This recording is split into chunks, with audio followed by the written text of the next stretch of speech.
was there any vivid childhood memory you have of any of these legends that was a part of sort of maybe even in the background of your mind while you were sort of crafting them in the script? That's a great question. Is there an actor who could play Bill Murray? Oh man, you're hitting me with a tough one right now.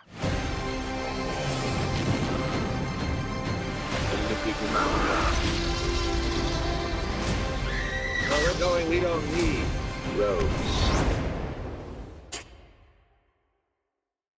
Good to see you again, my friend. I appreciate your time. Yeah, absolutely. You know, I feel like you are the perfect person to direct this movie because you have something that I feel like few other directors could possibly have, which is you have childhood memories of a lot of these legends as a part of your life that most people would never have. I'm sort of curious, by nature of your dad directing them in a lot of different movies, was there any vivid childhood memory you have of any of these legends that was a part of sort of maybe even in the background of your mind while you were sort of crafting them in the script? That's a great question, and it is interesting, right? Because having written and now and directed a movie about the birth of SNL, it's not, you know, different from making a movie about the creation of Ghostbusters, a moment where some great comedic minds come and do something that has never been done before and changes how we feel about comedy.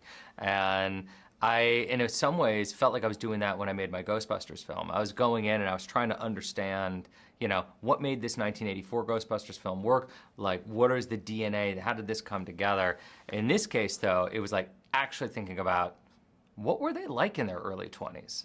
And you can do a lot of research, you can interview them, you can get a lot of like stories from them, but at a certain point you have to kind of stop and think about, all right, who was Dan Aykroyd as a 23-year-old? Who was John Belushi as a 26-year-old? What do you remember about them? Aykroyd, just his kindness, honestly, his generosity of spirit, his brain moves a million miles a second. And I met Belushi as a kid, but I don't remember it. I was way too young.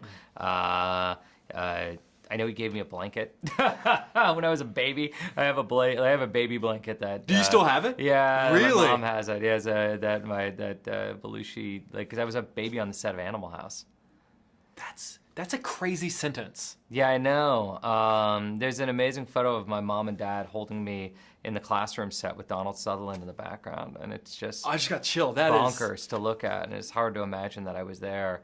But my memories are of Ghostbusters. Like, I remember those sets, and I remember what it felt like, and I remember watching them create comedy in real time, and having a taste for how these guys work in real time was cool. That's amazing. If someone were to do a spiritual sequel to this movie, but do it about the episode that you got to ride on, what would be the moment that would make for the best scene in that movie?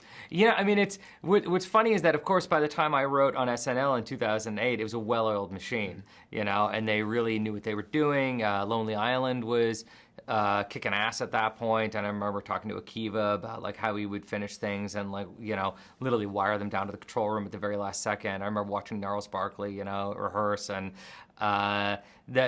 frankly, what was amazing by that point is how extraordinary they were at being able to put on that show, and they made something that was nearly impossible, frankly, look easy. It's unbelievable, and that's, I think, one of the things you do that's such a great job in this movie is that we watch this show every night and think, oh, that was a fun, all right, turn off TV and go to bed. Yep. But you see what they do and it's unbelievable.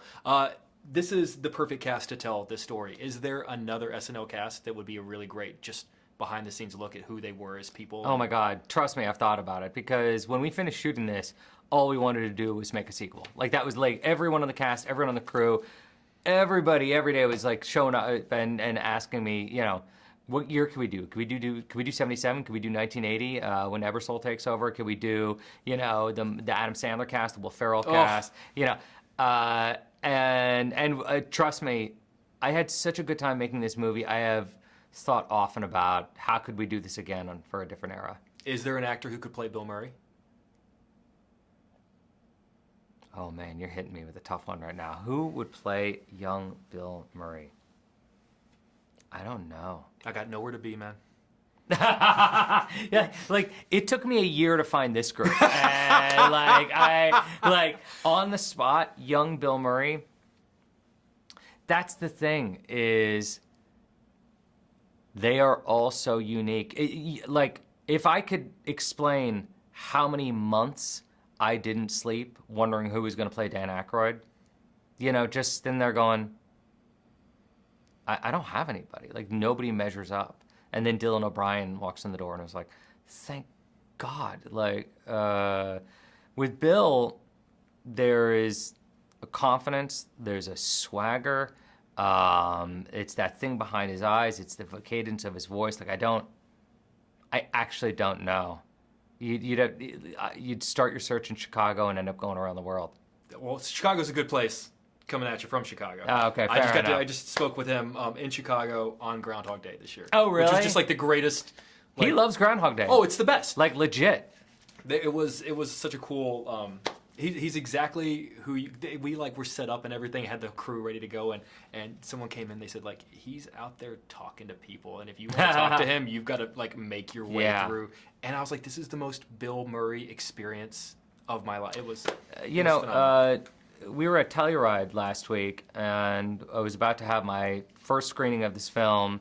I'm practicing my speech in my head when I got a tap on the shoulder, and I turn around, and it's Bill. Wait, like, was that not planned? Dude, nothing with Bill Murray is planned. That is, I have heard that. And, you know, tap on the shoulder. Hey, bud. I was like, hi, Bill. Yes. I figure we can go up together. I was like, oh. Okay. And I just asked him, are you introducing me or am I introducing you? And he goes, hey, why don't you introduce me? Okay. Go up. Told the audience I had a little surprise for them. Bill came up. I didn't know what he was going to say. He was really lovely. Talked about, you know, knowing me as a little kid and talked about how SNL was his favorite job of all time. He brought magic. But that's what Bill does. Bill has a bag of fairy dust. And he, when he sprinkles the fairy dust, you just got to be ready to catch it. Yeah. Well, you know how to do that as well, man. They're pulling me out of here. I went way over my time, but this interview really meant a lot to me. This movie means a lot to me, so I really do appreciate you, man. Oh, thanks. Are you going to be there Tuesday night? No, I flew in this morning, and I'm flying home tonight. Oh, no! I've got to be at work. I've got to be working in the morning. That was the deal I made with my bosses. Thanks for coming in. No, thank you. I appreciate your time.